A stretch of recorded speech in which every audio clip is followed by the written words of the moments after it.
Hey folks, welcome to G67 2.6 CD1. This is going to be adding and subtracting positive and negative mixed numbers. This one's more fun than a bowl of soup. Let's see. A couple things we have to remember here. I know everybody wants to just take and add 10 plus 3 and 3 plus 11, and then they add the denominators. That doesn't work. Even when you have a common denominator, that doesn't always work. But I will show you some shortcuts. All right. And the first shortcut I am going to show you is right now. We have to have a common denominator here. And we're going to use 15 because this one I can just rename this as 9/15. Now, the next thing, what the heck are you really doing here? Are you adding or are you subtracting? If you're adding, that's a friendly operation. If you're adding, you can just take and add these guys together. 10 plus 3 is 13.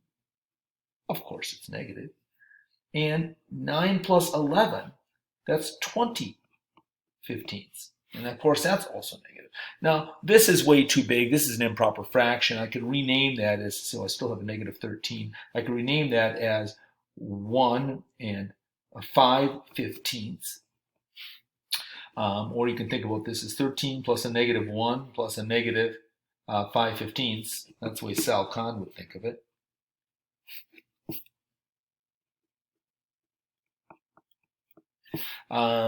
But we can also just combine these guys and say, well, this is actually a negative 14.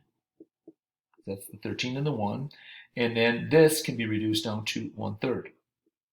So this is negative 14 and 1/3. Okay? You could have also done it a different way. You could have taken and made both of these into improper fractions. So 10 times 15 would be 150, so this would have been 159/15. That's negative. And then 3 times 15 is 45. 45 plus 11, well, that'd be 45, 55, 56/15. And of course, that's negative. You could have added those two up together, and you could have gotten the same answer. But when you're adding like terms like that, you can shortcut it. You can't shortcut when you are subtracting. So let's take a look at this one here. This one is a great problem to do. It exemplifies what kids do wrong.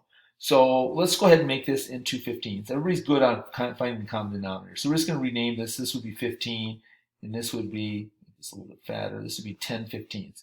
So I have negative 4 and 10/15. Now here's what everybody wants to do. They want to go 7 minus 4, which is 3, and then they're going to go backwards, and they're going to go 10 minus 1, and they're going to go 9/15. So this is the most common wrong answer. It doesn't work that way. You can't subtract. That's not subtracting when you're going both directions. You have to go from the largest number. So, two ways you can do this. You can make both this and this into improper fractions. Improper fractions always work. So I'm going to do this one with improper fractions. 7 times 15, well, 7 times 10 would be 70. 7 times 5 is 35, so that's 105. So this would be 106/15. And I could add a negative.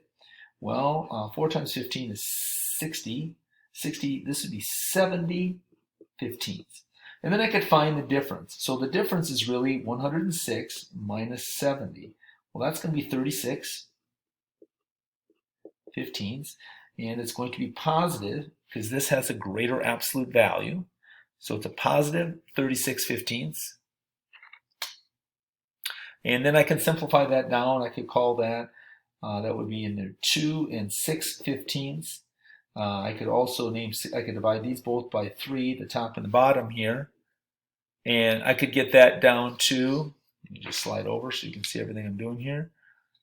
You could get that down to 2 and 2/5.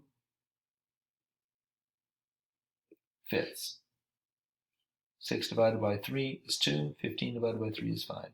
2 and 2/5. Let me show you another way you can do this. I like doing this. I like the trade. Again, what always works?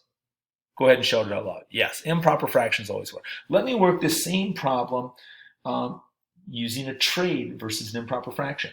Okay, so once you got your denominators common, you ask, can you go 7 minus 4? And of course we can, because you have to start with the bigger number. Can you do 1 minus, can you go 1 minus 10? Will that work? No, it won't. So what we're going to do is we're going to change this. We're going to rename this 6, and we're going to take 15 fifteenths. That's a whole, and we're just going to add 15 up here. So now we've got 16 fifteenths. So I renamed 7 and 1/15 to 6 and 16 fifteenths. Now I can go both directions. I can take 6 minus 4 is going to give me 2.